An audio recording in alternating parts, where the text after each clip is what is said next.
सरासर बेईमानी कर रहे हैं बीजेपी वाले। वक्फ बोर्ड को लेकर जो सरकार ने नया अमेंडमेंट भाई उसको नहीं पास नहीं होना चाहिए, कुल मिला के बात ये है। मगर हिंदुओं के मंदिर भी तो सरकार के हाथ में है। क्या हाथ में है तो फिर हिंदुओं के में कहीं आवाज लगाइए जाके कि इसका स्पीकर हटा दो या ये कर दो। लोगों को क्या मैसेज देना चाहिए? मैसेज ये देना चाहिए सब एक हो जाओ और इसको बिल को पास नहीं करना चाहिए।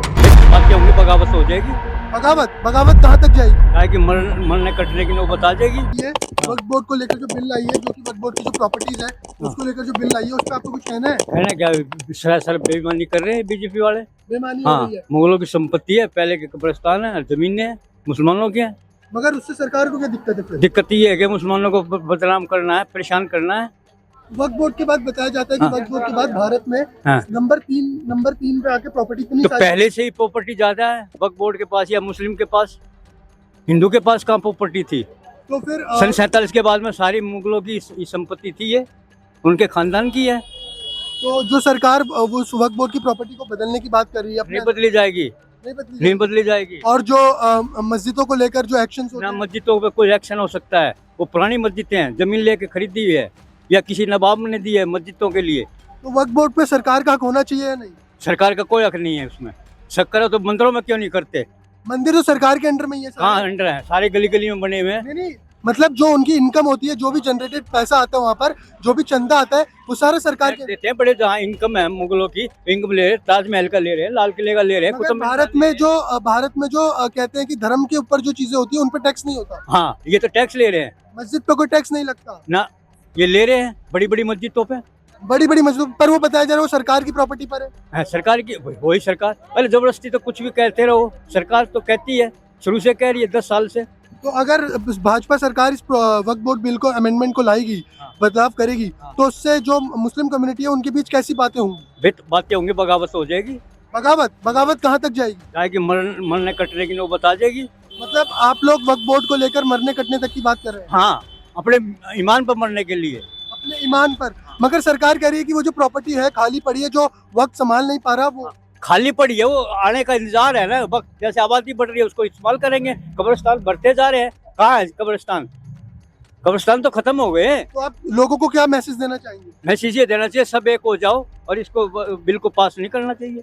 कौन सब में कौन? सारे मुसलमान। सारे मुसलमान तो भारत के ये देवबंदी वगैरह जो है ना मुसलमान, ये सारे एक होने चाहिए। इसलिए मुसलमानों के बीच ये जातिवाद है। अब भी शिया कहते हैं मजार कुछ है और दरगाह कुछ है। तो ये चीजें नहीं माननी चाहिए मुसलमान। माननी चाहिए, सबको एक होना चाहिए, एक ईमान।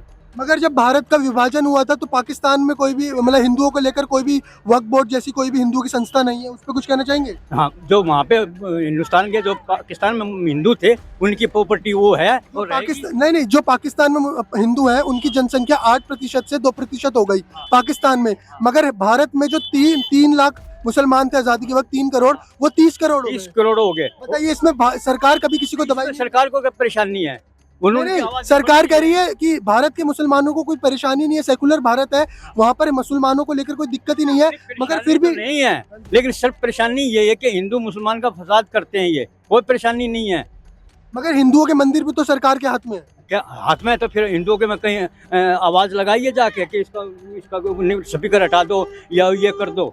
तो जो मुसलमानों की जो आवाज है वो क्या बोल रही है? बोलिए, मुसलमानों की आवाज है, जो चीज बनी हुई है शुरू से वो रहेंगी और हमेशा रहेंगी, कयामत तक रहेंगी।